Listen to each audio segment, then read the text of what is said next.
Assalamualaikum warahmatullahi wabarakatuh. Sahabatku, teman muhasabah yang dirahmati Allah. Pernahkah terbayang di benak kita sebuah pemandangan yang sangat kontradiktif dan mengerikan di akhirat nanti? Bayangkan, seseorang yang di dunianya dikenal sangat alim, lisannya selalu basah. Siang dan malam, ia melantunkan ayat-ayat suci Al-Quran. Suaranya merdu, bacaannya fasih, tajwidnya sempurna. Di rumahnya tumpukan mushaf berjejer rapi. Di bibirnya, hafalan ayat mengalir deras seperti air. Orang-orang memanggilnya ahli Quran. Keluarganya bangga, tetangganya segan. Ia datang menghadap Allah dengan membawa ribuan kali khatam Al-Quran. Ia berharap Al-Quran itu akan datang sebagai syafaat, sebagai pembela, sebagai cahaya yang menuntunnya ke surga. Namun, apa yang terjadi? Demi Allah, ini adalah kisah nyata yang diperingatkan oleh Nabi Muhammad SAW. Saat ia berdiri di hadapan Allah, Al-Quran itu memang datang, tapi ia tidak datang untuk membela. Ia tidak datang untuk memberi syafaat. Al-Quran itu justru datang untuk menuntutnya. Al-Quran itu datang untuk melaknatnya. Ayat-ayat yang dulu ia baca dengan indah, kini berubah menjadi hujjah yang menyeretnya ke dalam api neraka. Na'udzubillah, na'udzubillah min zalik. Bagaimana mungkin? Bukankah membaca satu huruf saja dapat 10 kebaikan? Kenapa ibadah yang paling mulia ini justru menjadi penyebab kebinasaan? Sahabatku, siapkan hati yang lapang. Di 15 menit ke depan, mari kita menangis bersama, merenungi nasib diri kita. Jangan-jangan kita termasuk di dalamnya. Sahabatku, ketahuilah bahwa tidak semua air hujan menumbuhkan tanaman. Ada hujan badai yang justru menghancurkan panen. Begitu juga dengan bacaan Al-Quran. Rasulullah SAW, manusia yang paling mencintai Al-Quran, pernah bersabda dengan wajah yang serius. Sebuah hadis yang diriwayatkan oleh Anas bin Malik radhiyallahu an, yang bunyinya membuat para sahabat gemetar. Rubba qari'il Qur'ani wal Qur'anu yal'anuh. Artinya, betapa banyak orang yang membaca Al-Quran, namun Al-Quran justru melaknatnya. Kalimat ini pendek, tapi tusukannya sampai ke ulu hati. Banyak, Nabi bilang banyak, bukan sedikit. Artinya, fenomena ini umum terjadi. Mungkin terjadi di masjid-masjid kita, di rumah-rumah kita, atau bahkan di lisan kita sendiri saat ini. Apa arti dilaknat? Dilaknat artinya dijauhkan dari rahmat Allah. Bayangkan, kita sedang membaca kalamullah, perkataan Allah, untuk mencari rahmat, tapi yang didapat malah pengusiran dari rahmat itu. Mengapa Al-Quran bisa marah? Karena Al-Quran bukan sekadar susunan huruf untuk disenandungkan. Al-Quran adalah ruh. Al-Quran adalah pedoman hidup. Jika kita membacanya, tapi kita mengkhianati isinya, maka huruf-huruf itu akan menuntut pertanggungjawaban. Mari kita bedah satu persatu dosa-dosa tersembunyi apa yang membuat seorang pembaca Al-Quran justru dimusuhi oleh kitab sucinya sendiri. Sebab pertama, dan yang paling sering terjadi, adalah membaca tapi tidak mengamalkan. Atau lebih parah, membaca ayat larangan, tapi ia sendiri yang melanggarnya saat itu juga. Coba kita renungkan, berapa kali lisan kita membaca ayat tentang larangan bergibah, menggunjing. Wala yaghtab ba'dukum ba'dha. Dan janganlah sebagian kamu menggunjing sebagian yang lain. Ayat itu keluar dari mulut kita dengan tajwid yang fasih. Tapi, beberapa menit setelah menutup mushaf, mulut yang sama digunakan untuk membicarakan aib tetangga. Mulut yang sama digunakan untuk mencela saudara muslim. Saat itulah Al-Quran melaknat. Wahai fulan, kau baca laranganku, tapi kau injak-injak hukumku. Kita membaca ayat tentang larangan memakan harta haram dan riba, tapi dalam keseharian, kita masih curang dalam timbangan dagang. Kita masih memakan hak anak yatim. Kita masih nyaman dengan transaksi yang jelas-jelas dilarang Allah. Seorang ulama besar, Imam Al-Ghazali, pernah menyindir hal ini. Beliau berkata, seseorang membaca dalam Al-Quran, laknat Allah atas orang-orang yang berdusta. Padahal dia sendiri adalah pendusta. Maka tanpa sadar, dia sedang mendoakan laknat untuk dirinya sendiri.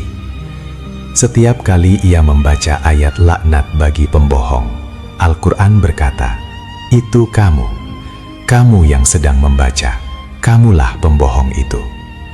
Ya Allah, betapa mengerikannya. Kita mengira sedang panen pahala, padahal kita sedang menumpuk sumpah serapah Al-Quran kepada diri sendiri.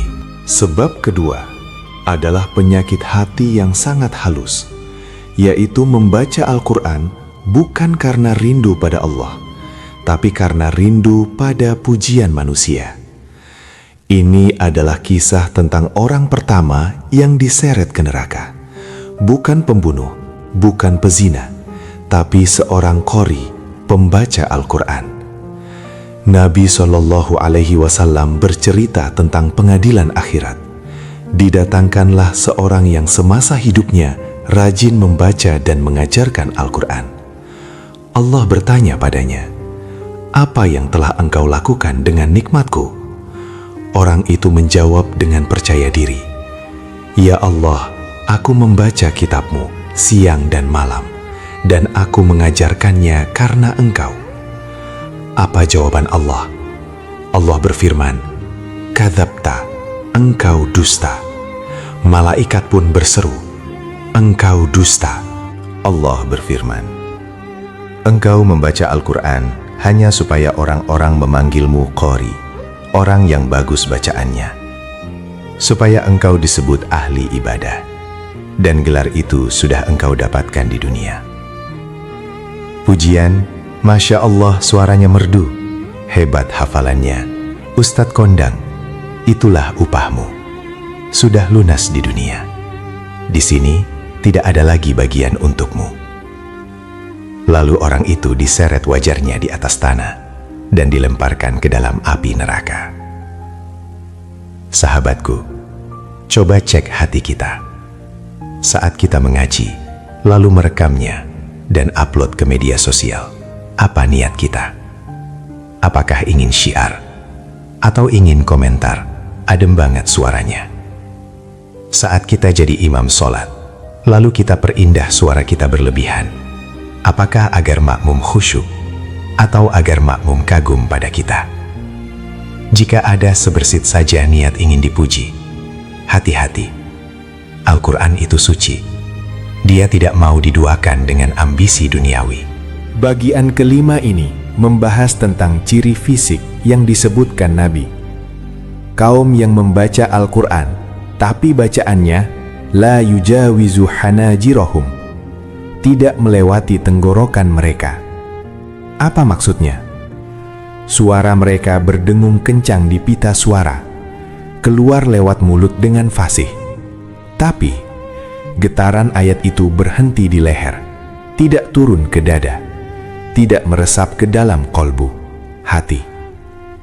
Mereka membaca, tapi hati mereka keras membatu. Mereka hafal ribuan ayat, tapi akhlaknya buruk. Suka marah, suka mencaci maki, merasa diri paling benar, dan mudah mengkafirkan orang lain. Inilah ciri kaum Khawarij yang diperingatkan Nabi. Mereka rajin sholat sampai jidatnya hitam. Mereka rajin puasa sampai badannya kurus. Mereka rajin baca Quran, suaranya seperti lebah. Tapi Nabi menyebut mereka anjing-anjing neraka. Kenapa? Karena Al-Quran tidak melembutkan hati mereka. Justru Al-Quran membuat mereka sombong. Mereka menggunakan ayat-ayat Allah sebagai pedang untuk melukai sesama muslim, bukan sebagai obat untuk menyembuhkan penyakit umat. Sahabat, Al-Quran itu diturunkan sebagai syifa, obat bagi apa yang ada di dalam dada. Jika kita rajin mengaji, tapi hati kita masih penuh dengki, masih suka menyimpan dendam pada saudara, masih pelit, masih sombong, berarti bacaan kita baru sampai di tenggorokan, belum sampai ke hati. Dan bacaan yang tidak sampai ke hati tidak akan naik ke langit untuk diterima Allah. Sebab selanjutnya adalah penyakit mengejar setoran. Di zaman sekarang, kita sering terjebak pada kuantitas, jumlah, melupakan kualitas. Kita bangga berkata, "Alhamdulillah, bulan ini sudah khatam 3 kali. Saya one day one juz." Itu bagus, sangat bagus. Tapi, perhatikan cara bacanya. Banyak yang karena ingin cepat selesai 1 juz, bacanya ngebut, ruk, seperti orang kumur-kumur. Hurufnya tertabrak-tabrak, panjang pendek, mat dilanggar, dengung, gunnah dihilangkan. Yang penting selesai, yang penting target tercapai. Ibarat orang makan, ia menelan makanan tanpa dikunyah. Bukan sehat yang didapat, malah tersedak dan sakit perut. Membaca Al-Quran dengan merusak tajwid demi kecepatan adalah dosa.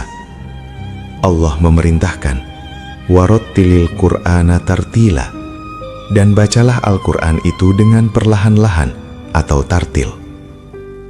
Al-Quran dilaknat bagi mereka yang membacanya seperti memakan kurma busuk, cepat, asal-asalan, tanpa rasa hormat.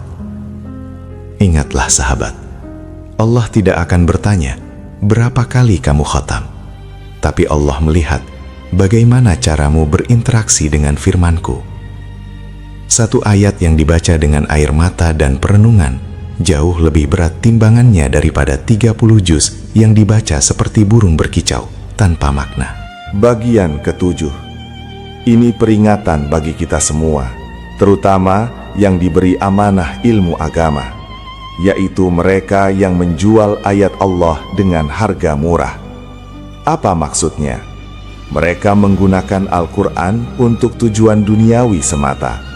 Membaca Quran kalau ada amplopnya, mengajarkan Quran kalau ada bayarannya, atau yang lebih halus, menggunakan dalil-dalil Al-Quran untuk membenarkan kebatilan demi menyenangkan atasan, pejabat, atau demi popularitas. Mereka memelintir tafsir ayat, yang haram dibilang halal, yang halal dibilang haram, asalkan pesanan duniawinya terpenuhi. Al-Quran dijadikan barang dagangan. Rasulullah Shallallahu Alaihi Wasallam bersabda, "Bacalah Al-Quran dan mintalah pahala kepada Allah dengannya, karena nanti akan datang suatu kaum yang membaca Al-Quran, lalu mereka meminta-minta harta kepada manusia dengannya." Hadis Tirmidzi. Jangan jadikan Al-Quran sebagai alat pencari nafkah, jadikan ia pedoman hidup, maka Allah yang akan menjamin rezekimu dari jalan yang tak disangka-sangka. Jika Al-Quran sudah dijadikan alat komersil tanpa keikhlasan, maka ayat-ayat itu akan menuntut haknya di akhirat nanti. Mari kita rehat sejenak dari teori. Dengarkan kisah ini baik-baik. Kisah tentang seseorang di zaman tabi'in. Ada seorang lelaki yang dikenal hafal Al-Quran. Ia ikut berperang di jalan Allah. Ia selalu di barisan depan. Suatu hari, ia terluka parah. Orang-orang mengerumuninya dan berkata, "Bergembiralah engkau, wahai fulan, surga menantimu." Tapi apa yang terjadi? Di detik-detik sakaratul mautnya, dalam rasa sakit yang luar biasa, tiba-tiba ia berteriak marah. Ia tidak sanggup menahan sakit. Lalu ia mengambil pedangnya sendiri, meletakkannya di dadanya, dan menjatuhkan diri di atasnya. Ia bunuh diri. Orang-orang terkejut. Bagaimana mungkin? Hafiz Quran, pejuang, matinya bunuh diri. Ternyata selama ini, ia berjuang bukan karena Allah. Ia berjuang agar disebut pemberani. Dan hafalan Qurannya tidak mampu mencegahnya dari putus asa. Al-Quran itu ada di kepalanya. tapi tidak menjadi cahaya di hatinya saat ujian berat datang. Kisah ini mengajarkan kita, jangan tertipu dengan casing luar. Hafalan banyak bukan jaminan husnul khotimah jika hati tidak berakidah dengan benar. Sahabat, jangan sampai kita di dunia terlihat memeluk Al-Quran, tapi di saat sakaratul maut nanti, Al-Quran lari dari kita. Mulut kita terkunci, tidak bisa mengucapkan la ilaha illallah, karena selama hidup mulut itu penuh kepalsuan. Sekarang, sampailah kita di bagian terpenting, muhasabah diri. Pertanyaan untuk saya pribadi dan untuk Bapak Ibu semua. Kapan terakhir kali kita membaca Al-Quran dan kita merasa, ayat ini sedang menegur saya? Kapan terakhir kali kita membaca ayat tentang neraka, lalu kita berhenti sejenak, merinding, dan memohon perlindungan? Kapan terakhir kali kita membaca ayat tentang surga, lalu hati kita berbunga-bunga rindu padanya? Atau jangan-jangan kita membacanya datar saja, seperti membaca Quran, lewat begitu saja? Umar bin Khattab radhiyallahu an, sosok yang gagah perkasa, pingsan saat mendengar satu ayat tentang azab dibacakan. Ada bekas garis hitam di pipinya karena seringnya menangis. Itulah interaksi yang benar, hati yang hidup. Jika kita baca Quran, tapi hati terasa gersang, jangan salahkan Qurannya. Salahkan wadahnya, hati kita, yang mungkin masih kotor oleh dosa-dosa maksiat, dosa makanan haram, atau dosa kesombongan. Mari perbaiki adab kita. Sebelum membuka mushaf, istighfar dulu.